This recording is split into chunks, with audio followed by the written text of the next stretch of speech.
నిలిచిపోయినటువంటి అనేకులలో George Muller గారు కూడా ఒకరు. ఆయన యొక్క చరిత్రని వీడియోలో తెలుసుకుందాం.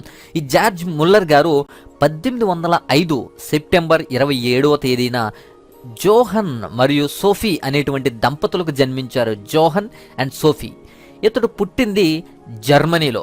ఇతని దేశం జర్మనీ. ఇతడు ఒక క్రైస్తవ స్వార్థికుడును మరియు అష్లీడోన్ అనాథాశ్రమానికి డైరెక్టర్గా కూడా ఉన్నాడు.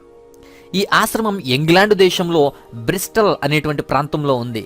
తన జీవిత కాలంలో ముల్లర్ గారు ఆ ఆశ్రమంలోనే 10,024 మంది అనాథలకు ప్రవేశం కల్పించి వారిని పెంచి పెద్ద చేశాడు. తన యొక్క సంరక్షణలో ఉన్న పిల్లలకు విద్యను అందించడంలో జార్జ్ ముల్లర్ గారు చాలా గొప్ప వ్యక్తి, ముందుండేవారు. పేద పిల్లల్ని ఎంతటి ఉన్న స్థాయికి తీసుకువచ్చాడంటే ఇటువంటి విషయంలో కూడా అతనిపై నింద కూడా మోపబడింది. అతడు 117 పాఠశాలను ప్రారంభించి స్థాపించి సుమారు 1,20,000 మంది పిల్లలకు క్రైస్తవ విద్యను అందించాడు. ఈ పిల్లల్లో అనేకులు అనాథలే. క్రీస్తు శకం 1829వ సంవత్సరంలో ముల్లర్ గారికి ఇంగ్లాండులో ఉన్న యూదుల మధ్య పనిచేసే అవకాశం దక్కింది. ఈ అవకాశం ఒక క్రైస్తవ సంస్థ ద్వారా అతనికి ఇవ్వబడింది. అదే సంవత్సరం మార్చి 19వ తారీఖున లండన్కు వచ్చి యూదుల మధ్య సేవ చేయడం ప్రారంభించాడు. కొద్ది కాలంలోనే అతడు ఆ సంస్థ నుండి బయటకు రావాల్సి వచ్చింది. తరువాత షెల్టన్ అనేటువంటి ప్రాంతంలో ఉన్న ఎబినెజర్ సంఘంలో పాస్టర్గా సంవత్సరానికి 55 పౌండ్లకు పని కుదుర్చుకున్నాడు. 1830 అక్టోబర్ 7వ తేదీన మేరీగోల్స్ అనేటువంటి వ్యక్తిని వివాహం ఆడిన తర్వాత ఆ జీవితాన్ని కూడా విడిచిపెట్టేశాడు. తర్వాత అతడు బ్రిస్టల్ నగరానికి వెళ్ళి అక్కడ ఉన్నటువంటి బెతెస్తా సంఘంలో పరిచర్య చేయడం ప్రారంభించాడు. తనకు ఇతర పరిచర్యలు ఉన్న తన మరణం వరకు కూడా ముల్లర్ గారు ఈ సంఘంలోనే బోధిస్తూ వచ్చేవాడు. క్రీస్తు శకం 1834లో అతడు స్వదేశ విదేశాల కొరకైన లేఖ జ్ఞానము అనే సంస్థను స్థాపించాడు. క్రైస్తవ పాఠశాలలకు, మిషనరీలకు బైబిల్ మరియు క్రైస్తవ సాహిత్యాన్ని అందించటం, పగటిపూట పాఠశాలను నిర్వహించటం, ఆదివారము బడులు మరియు వయోజన విద్య కొరకైన పాఠశాలను నిర్వహించడం ఈ సంస్థ యొక్క ముఖ్య ఉద్దేశాలు. 1835 సంవత్సరంలోనే కొద్ది వారితో ప్రారంభమైన ఈ పరిచర్య తుదకు మహా అభివృద్ధి చెంది ప్రభుత్వం నుండి ఎలాంటి సహాయం లేకుండానే ఇవన్నీ కూడా అద్భుతంగా జరుగుతూ వచ్చాయి. ఈ జార్జ్ ముల్లర్ గారు అయచితంగా వచ్చినటువంటి కానుకలను మాత్రమే స్వీకరించేవాడు. ముల్లర్ గారికి సంబంధించి ఈ సంస్థలు సుమారు 13,81,171 నుంచి 90 మిలియన్ల పౌండ్ల వరకు కూడా జార్జ్ ముల్లర్ గారి మరణం కల్లా ఈ సొమ్మంతా సేవ కొరకు ఖర్చు చేయబడింది.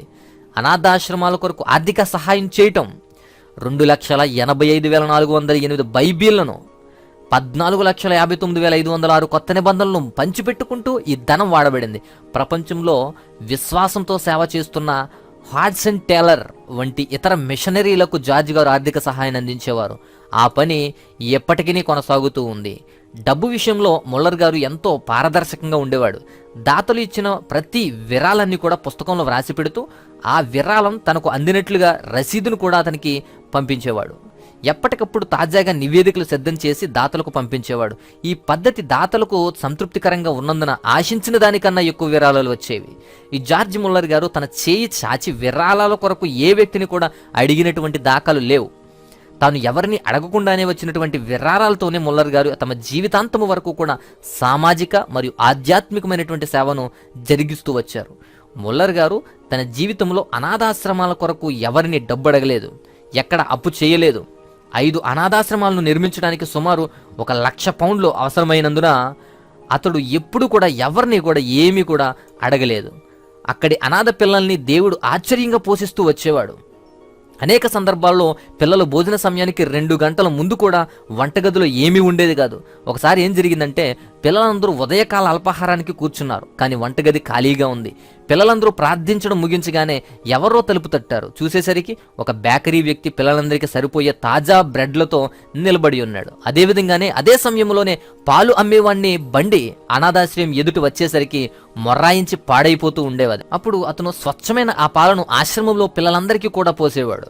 ఈ విధంగా దేవుడు జార్జ్ ముల్లర్ గారి ఆర్ఫనేజ్ పరిచర్యను అద్భుతంగా నడిపిస్తూ వచ్చాడు. ఈ జార్జ్ ముల్లర్ గారి యవ్వన దశ అంతా కూడా చెప్పుకోదగ్గది కాదు, కానీ ఇతడు ఒక దొంగ, అబద్ధికుడు మరియు ఒక జోదగాడుగా ఉన్నాడు.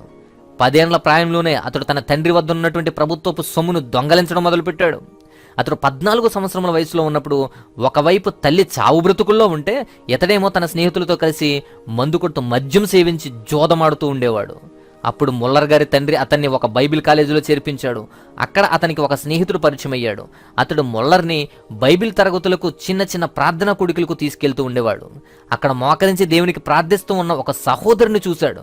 అప్పుడు తనకు కూడా రక్షణ అవసరమని గ్రహించాడు. వెంటనే ఈ జార్జ్ గారు తన ఇంటికి వెళ్ళి పడక గదిలో మోకరించి ప్రార్థించడం మొదలుపెట్టాడు. తన పాపములను క్షమించమని, తనను దీవించమని అతను ప్రార్థనలో వేడుకున్నాడు. వెంటనే మద్యం సేవించడం కానీ, దొంగతనాలు కానీ, అబద్ధాలు చెప్పడం కానీ ఆపేశాడు. తాను కూడా ఒక మిషనరీ అవ్వాలని కోరుకున్నాడు. దగ్గరలో ఉన్న చర్చిలలో క్రమం తప్పకుండా బోధించడం ప్రారంభించాడు.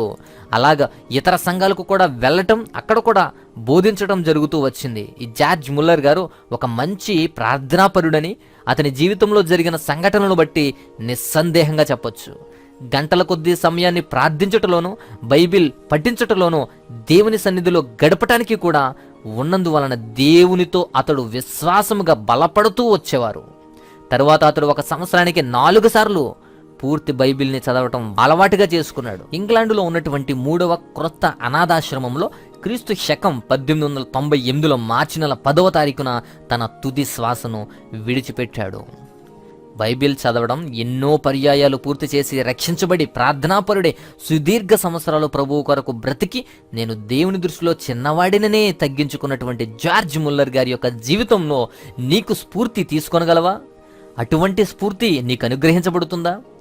ఆ స్ఫూర్తి నీలో ఉండాలని, దేవునిలో బలపడాలని, ఎటువంటి పరిస్థితుల్లోనైనా, ఎటువంటి ఇబ్బందుల్లోనైనా, చిక్కుల్లోనైనా, చింతల్లోనైనా నీ పరిస్థితిని మార్చి దేవుడు శక్తివంతులుగా చేర్చగలడని, దేవుని యొక్క సహాయం ఎల్లప్పుడూ కూడా నీకు ఉంటుందని నమ్మి నువ్వు విశ్వసిస్తావని నేను ఆశపడుతూ, దేవాతి దేవుని మహోన్నతమైన